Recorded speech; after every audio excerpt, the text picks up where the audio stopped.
Nikki, are we okay if we start with you? Is that okay? Yeah, so I'm with Ingo, who's also in the call. So I was the producer of All Is Lost and Ingo directed it. Yes, brilliant. Yeah.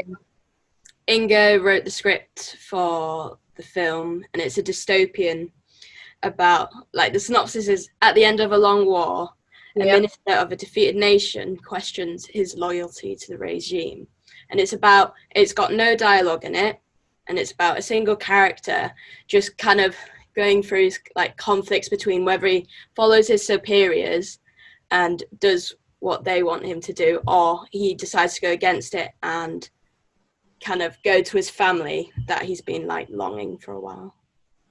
Ingo could go on. Oh, yeah, no, I mean, that covers everything. Okay, well, we'll come back to you, Nikki, maybe in terms of the role of the producer as such. So Ingo then, getting this idea then from an idea to a reality, how was that process for you, and how did that come about, I suppose?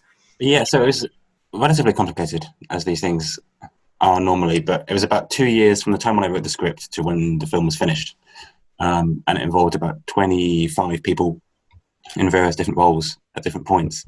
But it was kind of always a journey of kind of exploration and trying to work out what we can say without saying anything, if that makes sense, like how much we can tell without using any words, because it was always supposed to be a message and a kind of problem that was universal and wasn't specific to anybody from any specific nation or any specific language. It was always about kind of family or work, which is something that everybody in the world and all of history have had as a problem to solve. So 2 years, well, yes, arguably that's a long time, but as well as that, it's actually quite speedy in terms of, from idea to fruition and everything. And I suppose then going back maybe to Nikki then, have you been a producer in other film projects before, or was this like your first? This was my first kind of bigger one where we had a bit of a budget to go with it. And yeah.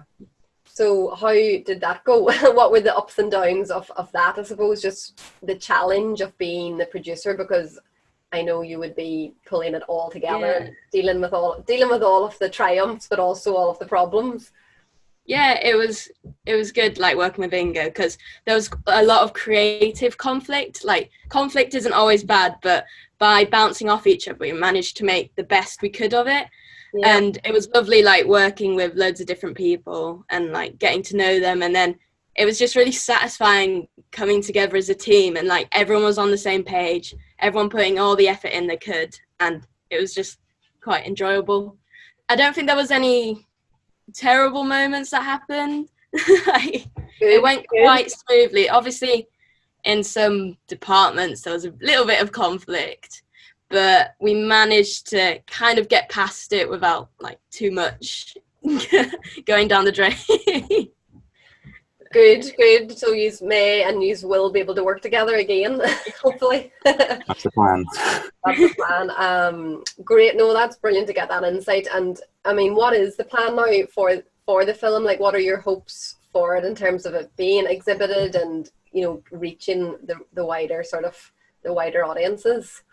I think because it was made to be a universal story, it would be nice to get it to as many different people as possible, which is why I think Cinemagic is really good, because there's a way of spreading it to like a wide audience, because really it was never supposed to be like a niche film that only appeals to like one specific kind of people who loves donuts or something. It's like it's supposed to be for everybody, and so it'd be nice to get it to as many of everybody as possible.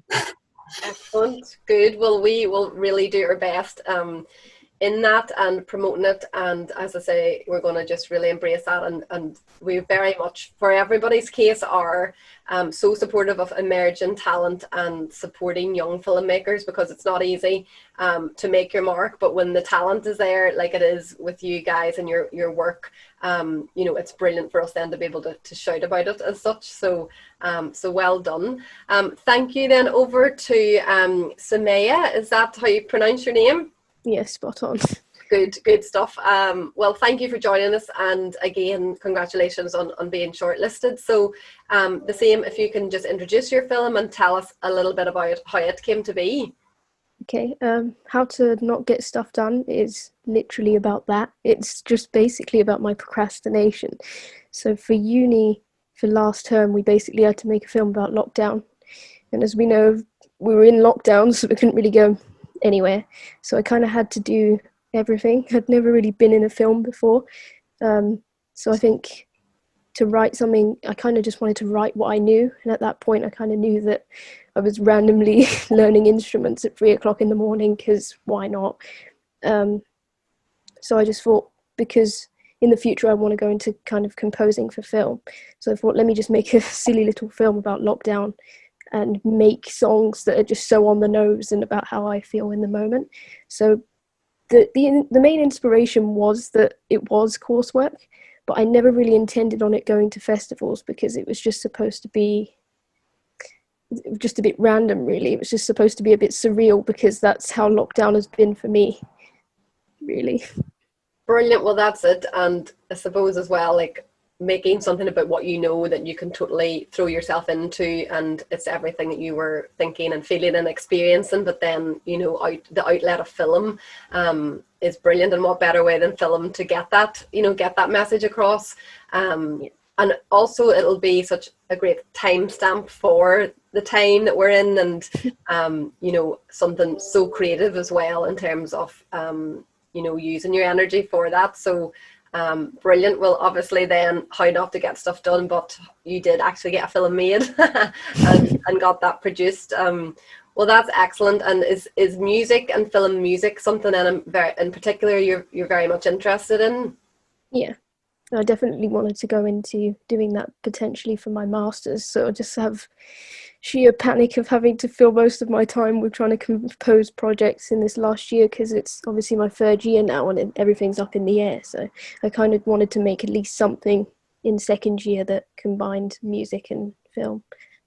Excellent. Well, you have achieved that, so thank you. That's brilliant.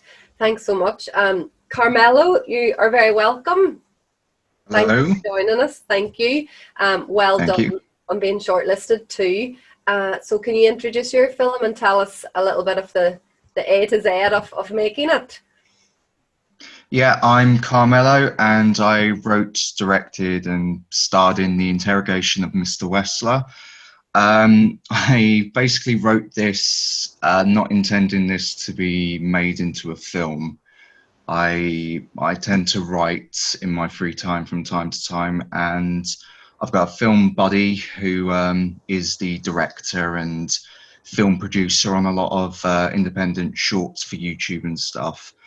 And he messaged me up saying if I was available to film for one of his films, but he said it wouldn't take the whole day. And he asked me if I had any scripts that could be filmed in a short amount of time. So I gave him the script to Wesler, which was a 2-person script with one location, predominantly dialogue, so it could have been filmed really simply. I mean, it only took 1 hour and 40 minutes to film the whole film in the end, but yeah, it was rather a quick process. It was getting a bit stressful because the shoot for Replica had ran over, and we were running out of daylight hours to film the exterior, like minute scene. So I was trying to keep everything on schedule and stuff. But apart from that, it was really rather streamlined, I would say. I'm still surprised I even got it made in the end, because most of my writing is just for writer's sake. So, well, yeah. that's brilliant. That is great. And I know that's the thing when writers are writing, a lot of time is spent completely focusing on that. And then, as you say, it's not necessarily what was in your mind to actually get it produced and get it made. So that has happened in a great way then. That's brilliant. Thank you. Thanks. Samuel, you're very welcome. Thanks for joining us. No worries, thank you. Yeah, so my film is .exe. It's shot basically from the perspective of the protagonist's computer screen. And it basically just follows an individual. They find a strange cryptic image on their computer. And it's just following search sort of deeper onto the internet to find out like the meaning behind that. Is the format sort of lends itself to like lockdown filmmaking, but I had the idea actually before lockdown. I guess lockdown just helped me actually get down and get it finished. But main inspiration was basically, I don't know if anyone's seen it, but 2018 film called Searching by Ailish. That was like the main inspiration. Like, I'm a big fan of mystery sort of thriller films, and I saw that and I thought, like, well, it seems quite simple to do. Why not have a go myself? Try and make something similar in similar vein. But yeah, that's it really. Yeah. Great, thank you. That's brilliant. And as I was just saying at the start as well, like, it is for us, it's a great way for us to show the breadth of talent across the UK too, and Ireland, and also the variety of stories being told. I just think it's great, you know, that can be something that we really promote, and it's not you know, it's not stuck to like one particular genre or sort of point of view or storytelling point of view. So thank you. Thanks. Hi Ailish, thanks for joining us. How are you? I'm good, thanks. Good. We were chatting to Jake there just in another call earlier. Yeah. Ailish was involved in some Cinemagic things before, as a few of her friends. So in this category, you're actually flying the flag for Northern Ireland. So thanks, Ailish. So yeah, if you can tell us a little bit about your film then, please. So my film's called Dawn. It was my A-level film, my A2 film. So probably like not as experienced as some other people here, but it's basically about this like mother. Her husband is like kind of horrible, basically. Doesn't really let her, you know, do what she wants and that kind of thing. And her daughter kind of has the life that she wants, and she has a nice boyfriend and all this sort of thing. They come to visit, and eventually, it just ends up going badly. So I kind of, whenever I was writing this, didn't, I just was writing it to, you know, as a story that I thought was interesting, but I realized afterwards that it actually was kind of personal to me, because I feel like it's kind of a fear of mine to be like trapped somewhere, like in a life that I don't want. So yeah, I suppose that probably helped to write it, because it was, you know, a personal fear. The shooting was fine. I actually had Jake help me shoot it, and I helped write his. So that's what he was saying. You had that kind of an agreement going on then between you. Yeah, it was good, because he doesn't like writing, and I'm not as experienced at like camera stuff, so it was good. But the shooting went pretty well. I had friends like help with the sound and all that, you know, like holding the boom and everything, because I made my own one out of a broomstick. So yeah, I mean, it was good. I think that the time was like tight on the second day a bit, because a couple of the actors had to leave. So, but it was fine, because we could just film all of their scenes first, and then the other actor was my mum, so we could just get her to do it later. So yeah. Great, that worked out well. Thank you, Ailish. Well, really, just for anyone to answer, I mean, at this stage now, going forward in, you know, future production and future jobs, I suppose, in film industry, what do you find is the most challenging thing to get, you know, ideas off the ground? Is it motivation? Is it budget? Is it, you know, finding the right people, for example, finding the right sound person or finding the right composer, not just at Cinemagic, but like, you know, other sectorial organizations are keen on finding out what way we can support young filmmakers, and we know the talent is there, and obviously just being able then to support you further would be something we're keen to do.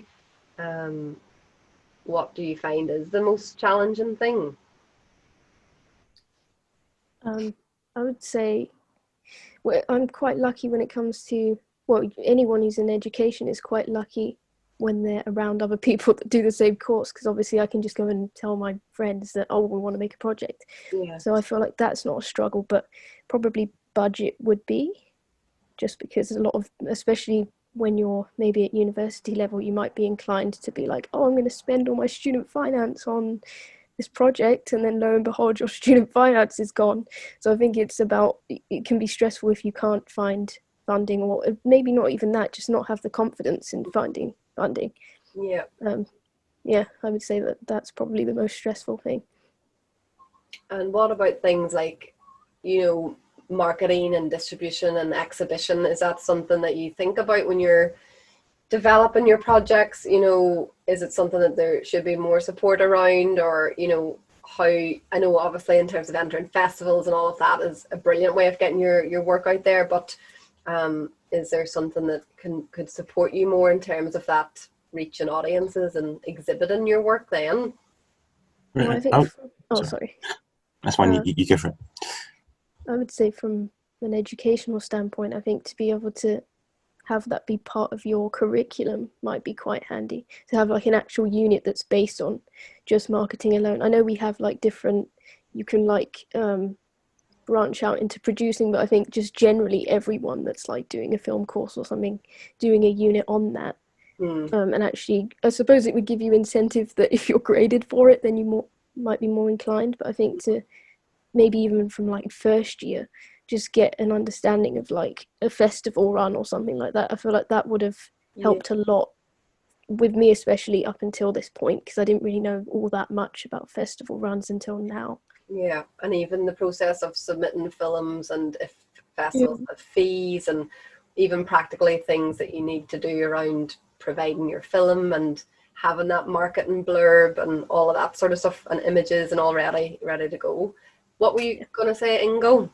Yeah, I think I was just going to say that in like every film that I've worked on or made or anything that I've done creatively, the biggest problem in every part has always been confidence, and always been being confident enough that someone can tell you what you've made is awful, and you can't just like go away and throw it in the bin or something, to have enough confidence to keep going. Yeah. And I think it's difficult because confidence always comes from experience a lot of the time, and you can't get experience unless you feel confident about it. And so I think what's really useful is just having someone who says, yeah, this thing was good. Like, there are bits that might not work, but there are bits that also do work. And I think as creative people, we can kind of forget to do that to ourselves. So it's really nice to have somebody say, this thing was cool. And that's good to hear, and that is so true in any sort of thing that you're doing as well, and having that constructive feedback that you feel, yes, you know, you can take away things from it, and then also to get that pat in the back, I suppose, for the elements that are strong and that are really good. Thanks for watching, and don't forget to subscribe.